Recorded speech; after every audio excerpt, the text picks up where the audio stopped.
C'est quoi ça? C'est quoi cette cuisine?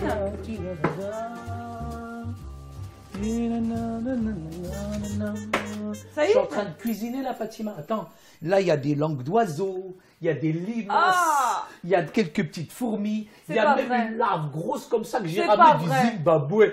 Mais c'est une cuisine exotique là. Et je suis en train de mettre en place quelques petits lézards là. Oh, comment c'est bon. Tu es en train de salir toute la cuisine aussi. Goûte. Non, goûte, ça y est, Fatima, je peux pas. Goûte. Ah, c'est trop bon. Ça, c'est de la cuisine exotique. Ah, ça m'a l'air pas bon. Alors, quelques petites larves, 3 asticots, 4 vers de terre. Arrête, s'il te plaît, personne va manger ça. Bon, je te dis que c'est bon ça. Qui va manger ça, Saïd? Ça, c'est de l'évolution. Ça a l'air vraiment pas bon, hein. Peut-être que si j'avais été du temps de Darwin... Ah, Darwin, de son prénom, Nordin Darwin. Toi, tu crois à l'évolution, toi. Tu sais, une fois, j'étais avec mon père, j'étais tout petit, et j'ai dit, parce que j'ai découvert un livre, la théorie de Darwin. L'évolution, la théorie de l'évolution. Darwin. Et je dis, Baba, chouf, on descend du singe. Mon père, il m'a mis une de ces terres, il m'a dit, Al-Hamar, chez nous au Maroc, les singes, ils descendent des arbres. Ah ben, il avait bien raison, ton père. Hein. En tout cas, ma cuisine, elle est mieux que Darwin, je te dis. La théorie de l'évolution, je n'y crois pas, Saïd. Hein. Mais il y a plusieurs théories. Hein. La Bible aussi, elle a une théorie, tu sais. C'est quoi la théorie? Vas-y. Tu vas me sortir une cuisine, toi, encore. C'est quoi ta recette aujourd'hui? Quelle émission tu vas me sortir? Saïd, aujourd'hui, on ne peut même pas cuisiner tranquille. On va parler de l'homme. Et il y a plusieurs points de vue, en fait. Il y a des scientifiques qui pensent qui s'appuient sur la théorie de l'évolution. Il y a aussi, tu sais, pour les bouddhistes ou autres, eux, ils pensent à la réincarnation. Mais la Bible, elle dit autre chose. Et tu sais ce qu'elle dit, la Bible? Que l'homme a été créé à l'image de Dieu. Et il y a un texte dans Genèse 1, 26. Puis Dieu dit, faisons l'homme à notre image, selon notre ressemblance, et qu'il domine sur les poissons de la mer, sur les oiseaux du ciel, sur le bétail, sur toute la terre et sur tous les reptiles qui rampent sur la terre. On se rend compte d'une chose, Fatima, c'est que Dieu nous a créés. Dieu nous a façonnés. À partir de rien, il a tout créé. Il a dit que la lumière soit et la lumière fut. Et il nous a créés nous-mêmes de la poussière. Et on voit que ce Dieu créateur qui est extraordinaire, Dieu, il est personnel et il a fait de nous des personnes. Dieu aussi, il est éternel, c'est pour ça qu'il a mis en nous notre âme qui va vivre finalement éternellement. Et quand Dieu a créé l'homme, il avait un plan clair. Par exemple, dans Genèse, au chapitre 1, verset 26, le but de Dieu, il a été de nous créer d'une manière unique et personnelle. Et il n'y a personne qui te ressemble, Fatima. Il n'y a personne qui me ressemble. Et certains disent qu'on descend du singe, mais ça, c'est qu'une théorie, c'est pas une loi. Donc finalement, on ne descend pas du singe, Saïd. Moi, j'ai l'air d'un singe, Fatima. Tant que Dieu sera le représentant, il a exercé sur nous la création. Et ça me fait penser à ce verset biblique, Saïd, dans Genèse 2:7, avant que tu parles. Qui dit? L'Éternel Dieu façonna l'homme avec la poussière du sol. Il lui insuffla dans les narines le souffle de vie. Et l'homme devint un être vivant. Et il y a un autre verset biblique dans Ésaïe 43:7. Oui, tous ceux qui portent mon nom et que j'ai créé pour ma gloire, que j'ai formé, oui, que j'ai fait.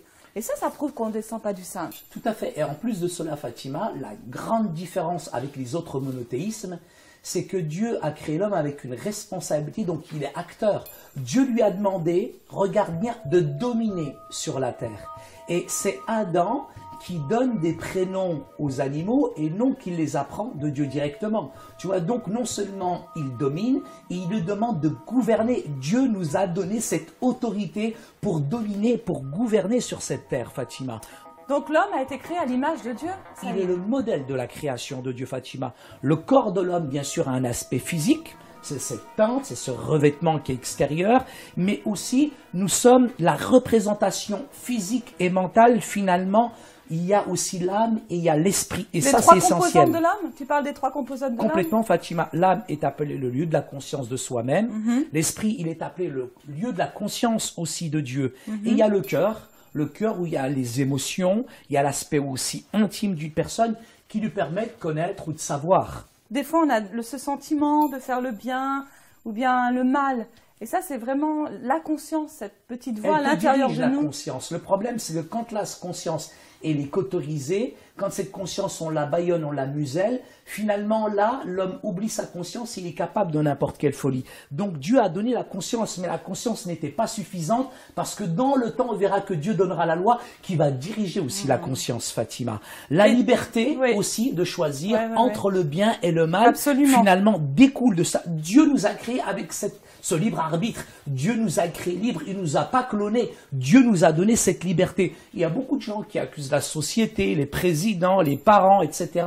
Mais nous devons nous responsabiliser parce que Dieu nous a créés libres. Et moi, je suis libre de cuisiner ce que je veux. Bah, tu es libre aussi de manger ce que tu veux. Mais moi, en tous les cas, j'en mangerai Goûte pas. un petit peu, s'il te plaît. Non, j'en veux pas. Là, t'es vraiment pas exotique, toi. Je n'en veux pas. Non, bon. non, je suis pas exotique.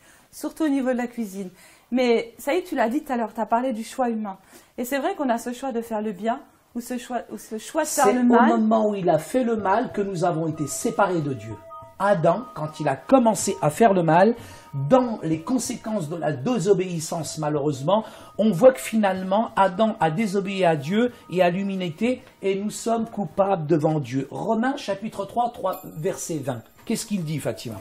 Alors, Romains chapitre 3, verset 20. Il dit que tous sont pécheurs et tous sont privés de la gloire de Dieu. Mais ça Nous avons dans notre cœur aucun désir de connaître Dieu. Et le péché, c'est le péché qui empêche l'humanité aujourd'hui de comprendre, de réaliser ses valeurs spirituelles. Et on a un cœur égoïste. Et toi, tu es égoïste parce que tu veux pas y goûter à ma cuisine.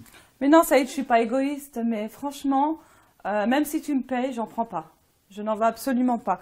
Et moi, je vais te lire un autre texte biblique, dans Ésaïe 42, 5. « Car voici ce que dit l'Éternel, Dieu qui a créé les cieux et les a déployés, lui qui a disposé la terre avec tout ce qu'elle produit, qui a donné la vie aux hommes, qui la peuple, et le souffle de la vie qui la parcourt. » Et un autre texte, dans Hébreux 9, 27. « Ainsi chacun de nous rendra compte à Dieu pour lui-même, et comme le sort de tout homme est de mourir une seule fois, après quoi il est jugé par Dieu. » Finalement, ça y est, je m'aperçois qu'on a deux choix. On a deux chemins. Il y a le chemin qui mène à la perdition et il y a le chemin qui mène à la vie. Et on est en fait bénéficiaire de ces choix. Soit on décide de faire le bien, soit on décide de faire le mal, tout simplement. Mais il a des comptes à rendre à Dieu.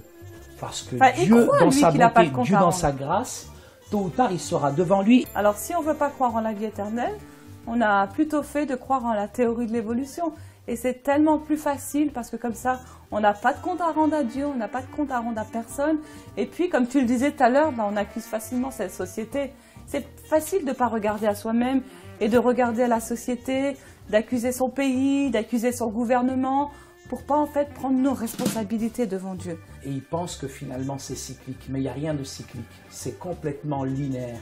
Dieu a créé l'humanité et c'est l'histoire de l'homme finalement avec Dieu qui est essentiel, qui est important. C'est ce que dit la Bible, Dieu a créé l'homme à son image. C'est vrai, Fatima. Et ça on doit l'accepter parce que sinon on ne peut pas prendre le bon chemin comme tu disais tout à l'heure. Il y a le corps, mais à l'intérieur il y a l'esprit. Ça aide l'âme, c'est vraiment là où siègent nos émotions. Tout à fait, la langue aussi c'est le siège du goût. Et des fois, on devrait vraiment tenir compte de nos émotions parce que quelquefois, elles peuvent nous guider dans la perdition, mais quelquefois, elles peuvent aussi nous guider vers Dieu. Alors, c'est terminé ce plat? Mais écoute, presque. Je suis en train de terminer quelques petits épices exotiques. Il y a un petit peu de l'huile de palme. Oh, pardon. Oh là là là là là là. Oui, allô? Oui, bonjour. Ce sont les invités?